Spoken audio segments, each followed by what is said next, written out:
Hello నమస్తే, నేను journalist YNR. ఆంధ్రప్రదేశ్లో ఆదాని ఒప్పందం అంశానికి సంబంధించి పరువు నష్టం దావా వేశారు ఏపీ మాజీ సీఎం జగన్మోహన్ రెడ్డి కొన్ని మీడియా సంస్థల పైన.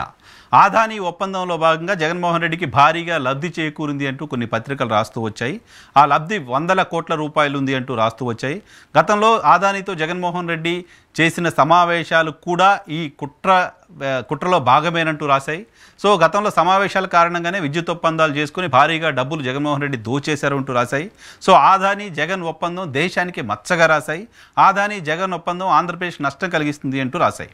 సో ఇలా రాస్తున్న పత్రికల పైన జగన్మోహన్ రెడ్డి ప్రెస్ కాన్ఫరెన్స్ పెట్టి సీరియస్ అయ్యారు. ఆయన చేసుకున్న ఒప్పందానికి సంబంధించిన డీటెయిల్స్ని కూడా చెప్పారు.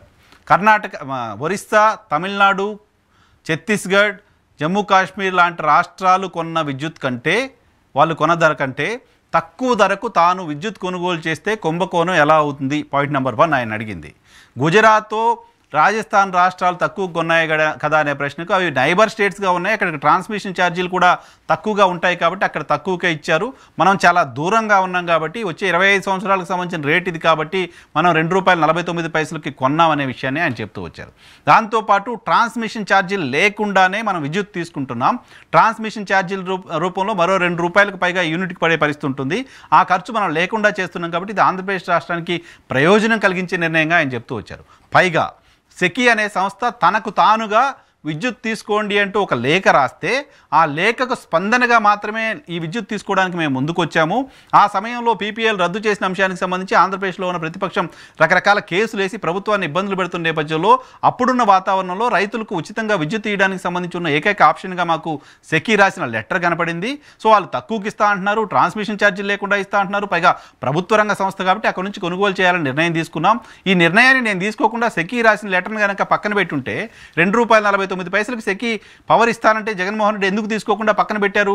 దాని ఇంకో ప్రైవేటు వ్యక్తుల దగ్గర డబ్బులు తీసుకొని వాళ్ళ దగ్గర పవర్ కొనుగోలు చేయడానికి సంబంధించి కేంద్ర ప్రభుత్వ సంస్థ ఇస్తానన్న విద్యుత్ని ఆయన తీసుకోకుండా పక్కన పెట్టారని ఈరోజు మీరు మాట్లాడేవాళ్ళు కదా. నేను కేంద్ర ప్రభుత్వం ముందుకొచ్చి కేంద్ర ప్రభుత్వం మాకు తక్కువ ధరకు విద్యుత్ ఇస్తానంటే ఆత్మనిర్భర్ భారత్లో భాగంగా నేను ముందుకొచ్చి విద్యుత్ తీసుకున్నాను, నేను చేసిన తప్పేంటి దీంట్లో అంటూ ఆయన ప్రశ్నించారు.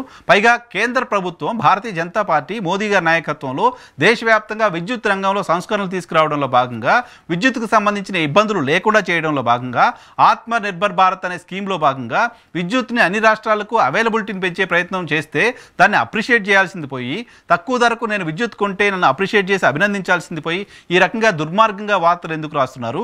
48 గంటల సమయం ఇస్తున్నాను, 48 గంటల్లో మీరు చర్యలు తీసుకోకపోతే, మీరు తప్పని క్షమాపణలు చెప్పకపోతే, మీ పత్రికల్లోనే దాన్ని ప్రచురించకపోతే మీపై పరువు నష్టం దావా వేస్తాను అని చెప్పారు. దానిలో భాగంగానే ఢిల్లీ హైకోర్టులో ఆయన పిటిషన్ వేశారు. ₹100 కోట్ల ఆంధ్రప్రదేశ్లో జగన్మోహన్ రెడ్డి ఆదాని ఒప్పందానికి సంబంధించి తప్పుడు వార్తలు రాసిన మీడియా సంస్థలకు నోటీసులు ఇవ్వాలని ఆయన కోర్టును కోరారు. సో ఈ మేరకు కోర్టు ఆ మీడియా సంస్థలకు కొద్దిసేపటి క్రితం నోటీసులు జారీ చేసింది. ఈ నోటీసులకు మీడియా సంస్థలు సమాధానం చెప్పాల్సిన అవసరం ఉంటుంది. ఈ అంశానికి సంబంధించి ఇకపై రాసే వార్తలు కూడా ఫర్దర్గా కోర్టు చెప్పే తీర్పుకు లోబడి ఉండాల్సిన అవసరం ఉంటుంది. ఇప్పుడు కనుక రాస్తున్న వార్తలు కూడా అదే తరహా వార్తలు రాస్తే భవిష్యత్తులో కోర్టు వాళ్ళపైన సీరియస్ యాక్షన్ తీసుకునే పరిస్థితి కూడా ఉంటుంది అంటూ కోర్టు వ్యాఖ్యానించింది. సో ఆ మీడియా సంస్థలపైన పరువు నష్టం దావా వేస్తానని చెప్పిన జగన్మోహన్ రెడ్డి ₹100 కోట్ల పరువు నష్టం దావా వేశారు. కోర్టు కూడా వాళ్ళకి నోటీసులు ఇచ్చిన నేపథ్యంలో సో ఆ మీడియా సంస్థలు ఎలా స్పందిస్తాయో చూడాల్సిన అవసరం ఉంది. ఇప్పటికే ఆ మీడియా సంస్థలు ఈ పర్టికులర్ అంశం పైన వార్తలు రాయడం ఎందుకు మానేశాయో తెలియదు. సో ఇప్పుడైనా తప్పు చేశామనో ఆ వార్తలను తీసేస్తామనో కోర్టుకు చెప్తాయా, లేకపోతే మేము రాసిన వార్తలు సరైనవేనని చెప్తాయా? కోర్టు దానిపైన ఎలా స్పందిస్తుంది అనేది ఆంధ్రప్రదేశ్ రాజకీయాల్లో ఖచ్చితంగా ఆసక్తిని కలిగించే అంశంగా ఉండబోతోంది.